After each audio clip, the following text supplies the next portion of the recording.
Don't Teach You in School, where we teach life. My name is Donnie Thomas, and today we'll be talking about how to improve your life by 10%. Yes, how to improve your life by 10%. Here you'll find ideas that help you to save time, make more money, and improve the overall quality of your life. So don't forget to follow us on social media, visit our website, like, share, and comment on this post, because it's through your comments that we can begin to grow as a community. Now let's get started. So, before I get started, I always like to ask the question, why do you even care about today's topic?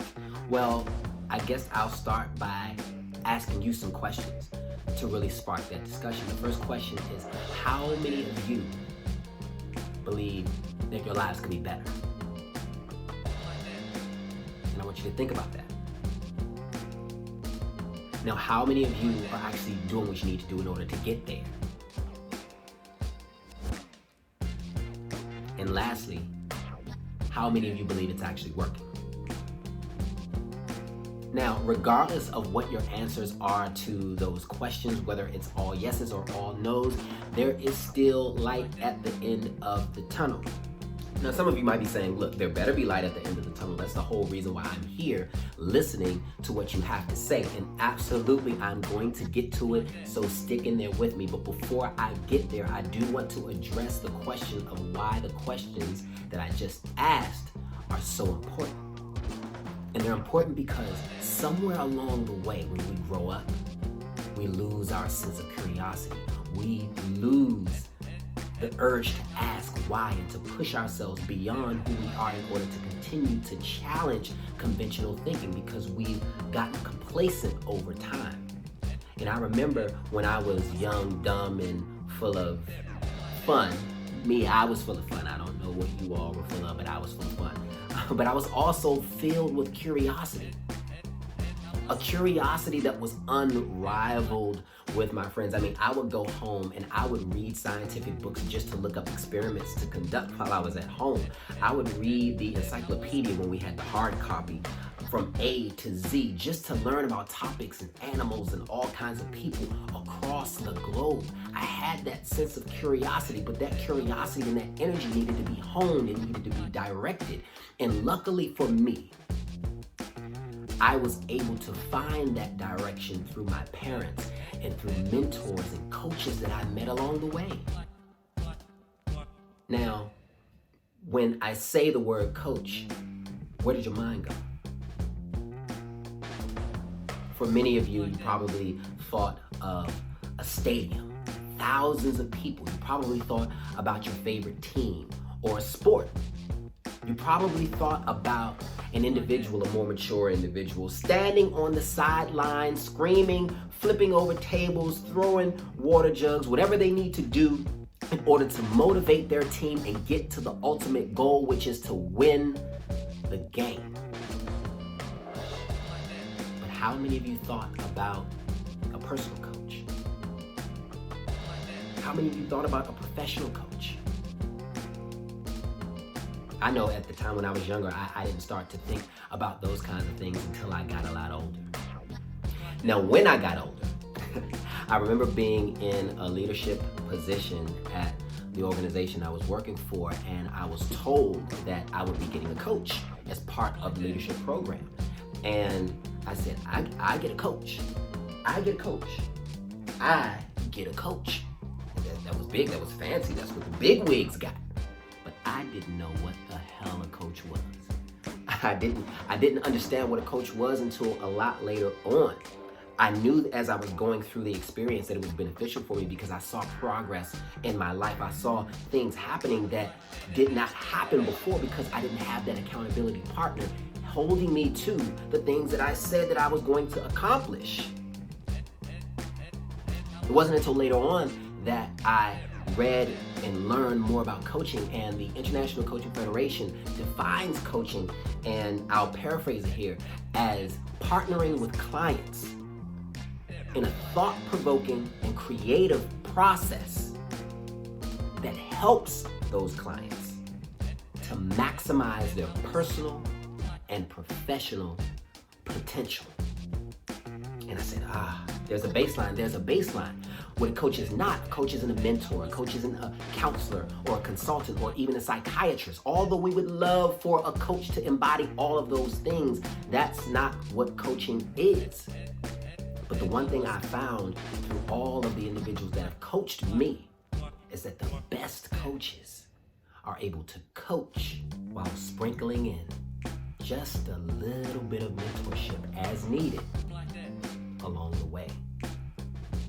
But the question still remained, why do coaches matter? Now, as I begin to explore the answer to this question, it reminded me of my times as a consultant. I remember when I onboarded to this consulting firm, one of the partners pulls me into his office and he says, Donnie, look, you have a bright future, you're very smart, but when you get out there, there are going to be people who ask you what it is that you do, your friends, your family members, and you're not going to know what to tell them. And I said, so what am I supposed to say? And he looked at me and he said, look, the best way to describe what we do and the value that we provide is through a metaphor. And so you're going to tell them that you're a doctor for businesses.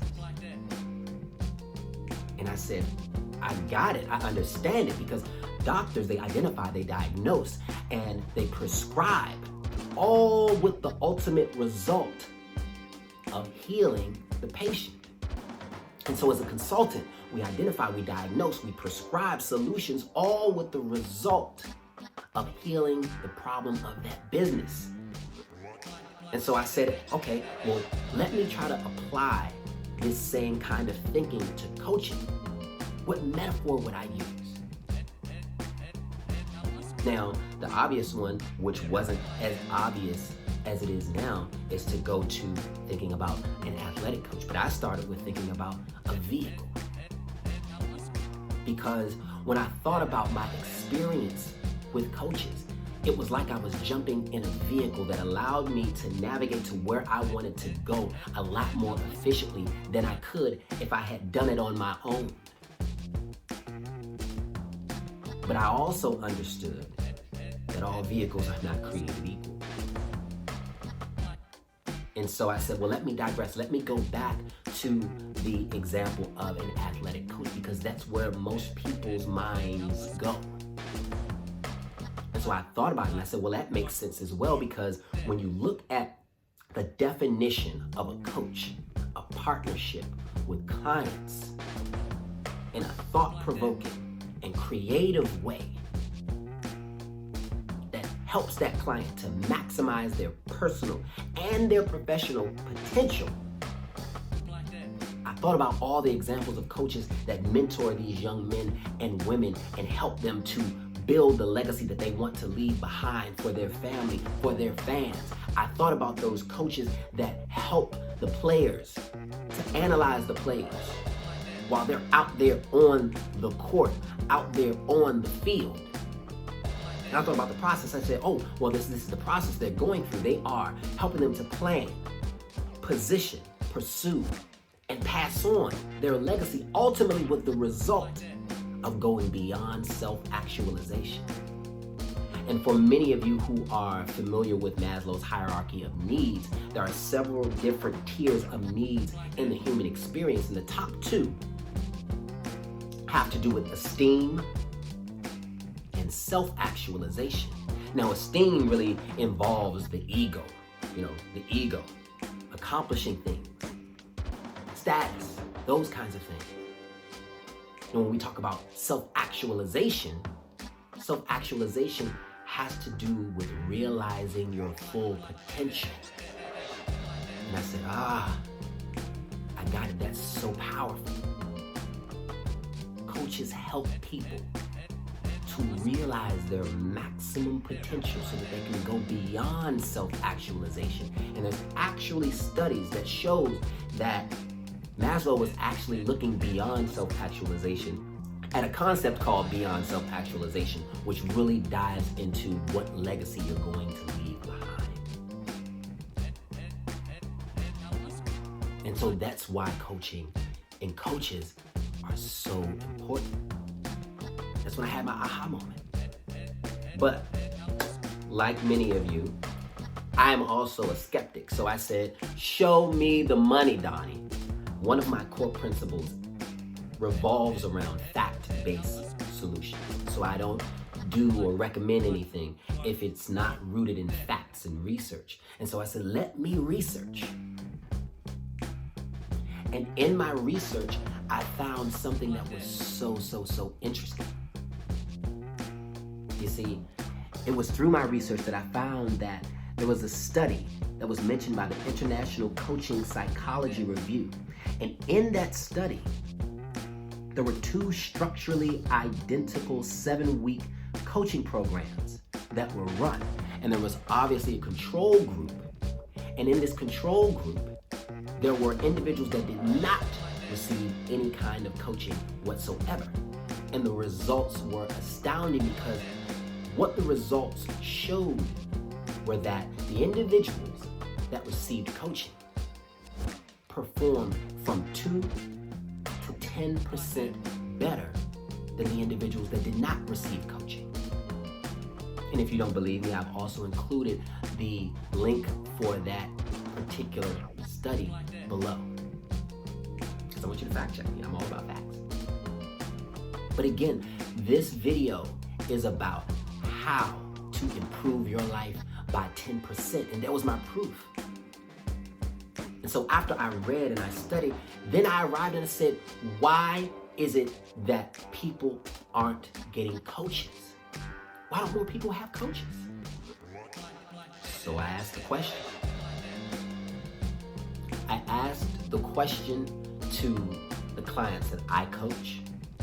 I asked the question to my friends, my family, my colleagues. I asked them, why don't you have a coach? Why didn't you have a coach?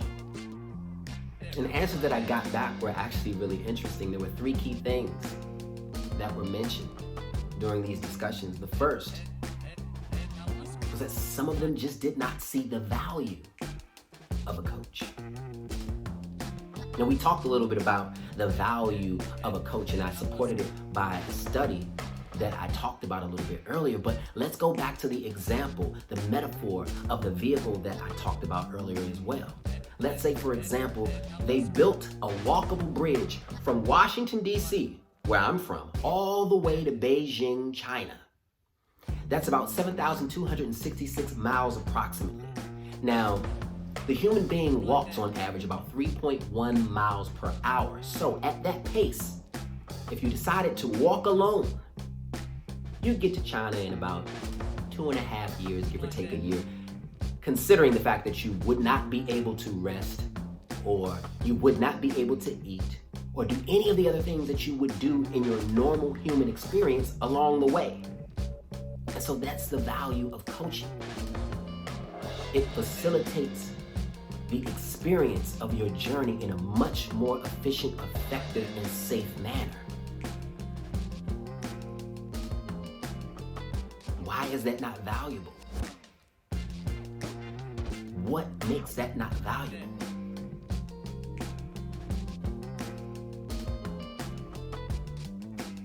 Why is 10% more time with your family and your friends not valuable? What makes 10% less money going out of your pockets and 10% more money going into your bank account less valuable? What makes 10% more happier days not valuable?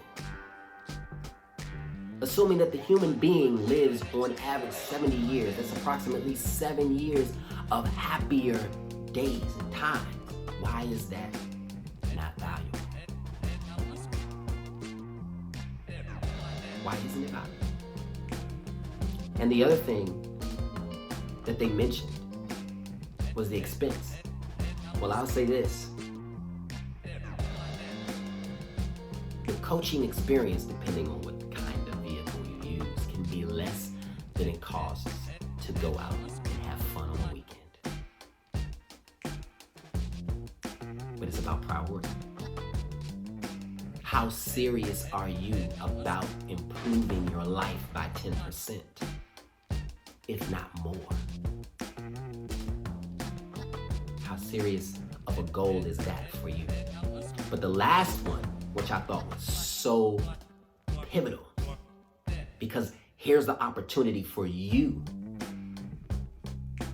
to increase the value of your life and improve the value of your life with no cost. It's ego. How many of you have friends and family members that you're close to, that you can confide in? How many of you have friends and family members that are good at something that you would love to be good at as well? Perhaps they're amazing in their relationship.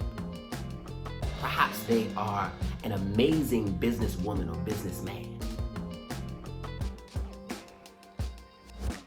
And how many of you have asked them for help?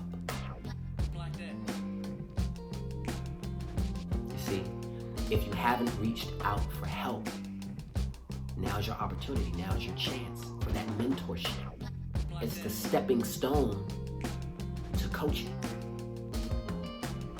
It's an integral part, in my opinion, that supplements coaching.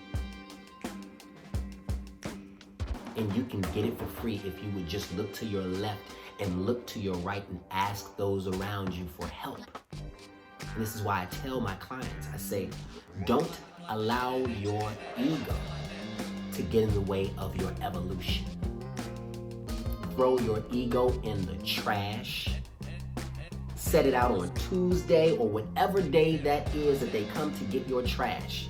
But throw your ego away.